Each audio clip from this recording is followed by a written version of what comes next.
Meus queridos irmãos e irmãs, o que Deus nos diz hoje, através da palavra que nós ouvimos, tanta coisa. Tenho certeza que cada um de vocês que ouviram as leituras, o Salmo, o Evangelho, deve ter percebido a seu modo alguma coisa. O que me dizem estas leituras da Palavra de Deus neste dia?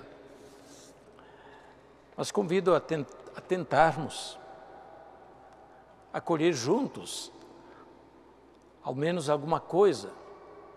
Naturalmente, Deus fala ao coração de cada um, e a nossa reflexão neste momento é só uma ajuda para tentar compreender um pouco mais e confrontar a nossa vida com esta riqueza da Palavra de Deus que hoje nos é dirigida. Podemos começar com o Evangelho. Imaginemos a cena.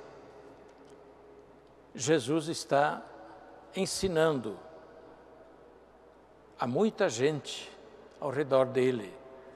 Jesus voltou à sua casa, diz o Evangelho. Sua casa, a essas alturas, já não é Nazaré, mas é Cafarnaum, perto do lago de Tiberíades. Voltou para a sua casa. E havia tanta gente que queria ouvi-lo e que vinha também com as várias situações de pessoas doentes, pedindo ajuda, pedindo curas, que diz o texto, ele já não tinha mais nem tempo de se alimentar. Podemos imaginar esta cena, Jesus inteiramente dedicado a acolher o povo, ouvir o povo. Tanto assim que os familiares de Jesus se preocupam com ele e dizem, ele perdeu o juízo, nem mais se alimenta, e vão lá para ajudar, diz aqui o Evangelho, que vão lá para pegar Jesus, naturalmente, querendo levá-lo para ficar a sós, para poder descansar e se alimentar. Mas enquanto isso também os mestres da lei, os encarregados de zelar pela religião, trazem uma questão para Jesus e que Jesus encara. Jesus expulsa demônios, liberta as pessoas do poder de Satanás e eles então fazem troça de Jesus, dizendo que ele expulsa os demônios pelo poder do chefe dos demônios, por Belzebu, chefe dos demônios. E Jesus diz a eles, como assim? Se eu expulso os demônios por conta do chefe dos demônios, vocês deveriam concluir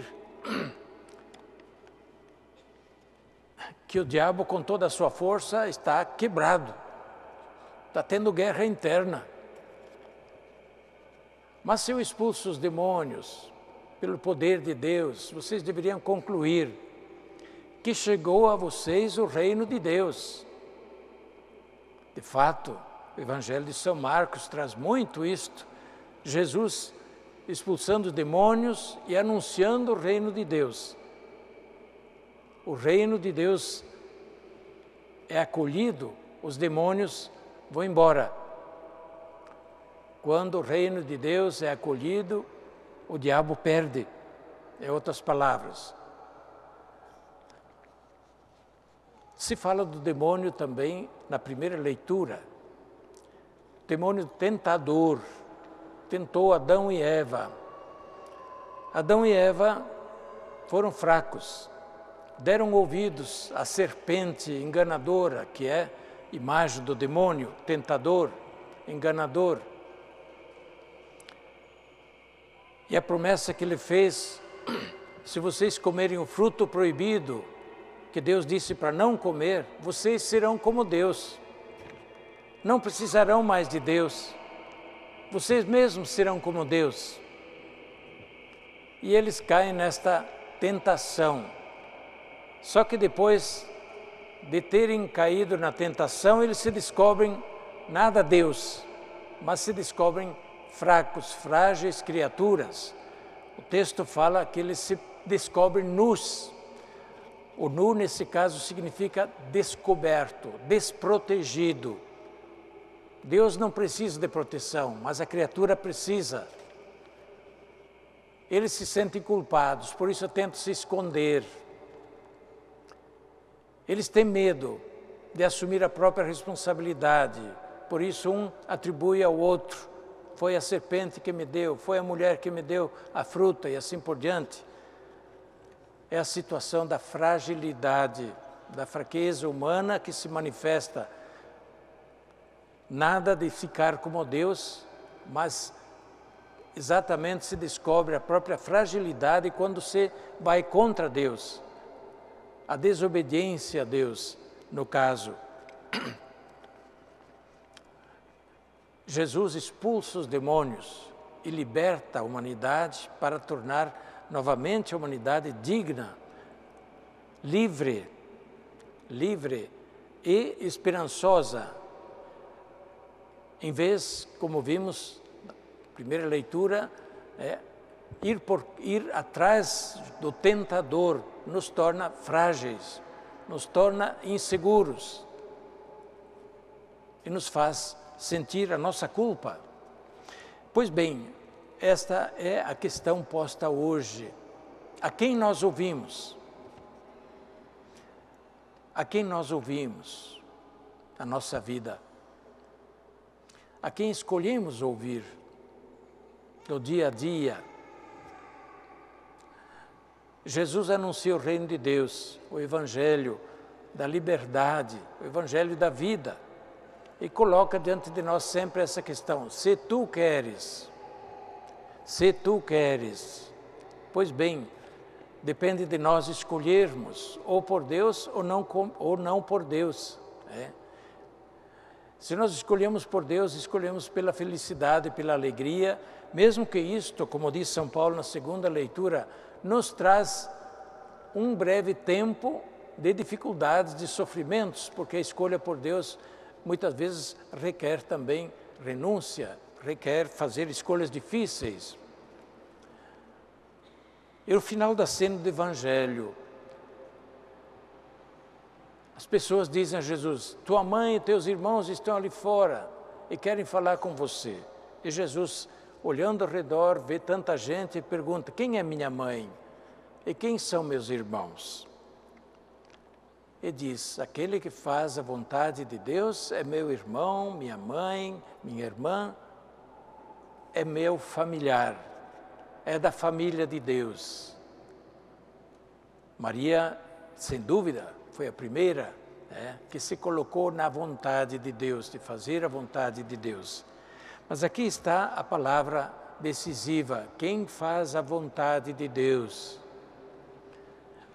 Por onde devemos escolher na vida? Todos os dias a nossa escolha, justamente por fazer a vontade de Deus. E aí o discernimento nosso, por onde vai a vontade de Deus? A vontade de Deus vai segundo aquilo que Deus manifesta como sua vontade, os mandamentos. Pelo ensinamento de Jesus, pelo Evangelho. A vontade de Deus vai pela nossa consciência, que sempre nos indica o que é bom, o que devemos fazer, e que nós muitas vezes esquecemos ou contrariamos e escolhemos o contrário e não dá certo. Todos os dias escolher o que é pela vontade de Deus, em todo o nosso agir. Então estaremos sempre escolhendo sim pelo reino de Deus. Estaremos escolhendo não pela tentação ou pelo tentador que nos quer ver infelizes e que quer ver grande confusão não só na nossa vida, mas na vida do mundo.